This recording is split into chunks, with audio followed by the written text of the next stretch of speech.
Hello అందరికీ ఈరోజు వీడియోలో వరలక్ష్మి వ్రతానికి ముందుగా నేను కొన్ని ప్రిపరేషన్స్ చేసుకుంటా అని చెప్పాను కదండి లాస్ట్ వీడియోలో.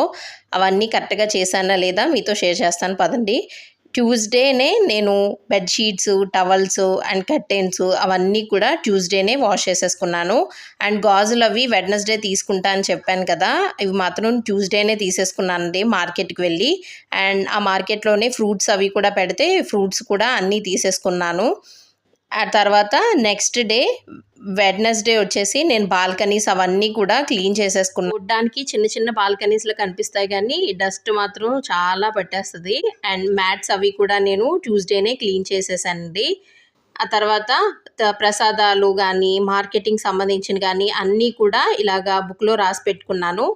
రాసుకుని అన్నీ అరేంజ్ చేసుకున్నాక అవన్నీ కూడా టిక్ పెట్టేసుకున్నానండి. ప్రసాదాలు వచ్చేసి 9 రకాలు చేద్దామని బుక్లో అయితే రాశానండి.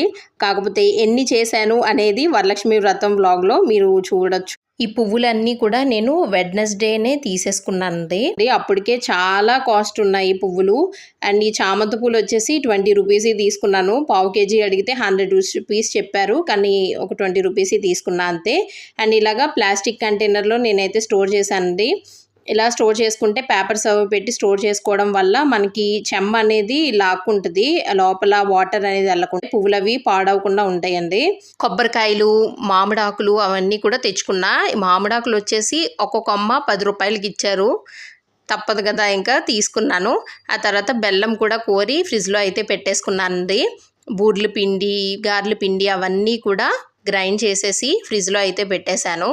అండ్ ముందు రోజు నైటు ఇలాగ పాలవెల్లు అది కూడా లాస్ట్ వీడియోలో చెప్పిన దానికన్నా ఒక రోజు ముందే అన్ని అరేంజ్ చేసి పెట్టుకున్నా. ఫ్రైడే మార్నింగ్ మా హస్బెండ్ ఇలాగా ఆఫీస్కి వెళ్ళే ముందు గుమ్మానికి దండ అయితే కట్టేశారు. అండ్ వరలక్ష్మి వ్రతం వ్లాగు మండే పోస్ట్ చేస్తాను, తప్పకుండా చూడండి. Please do like, share and subscribe.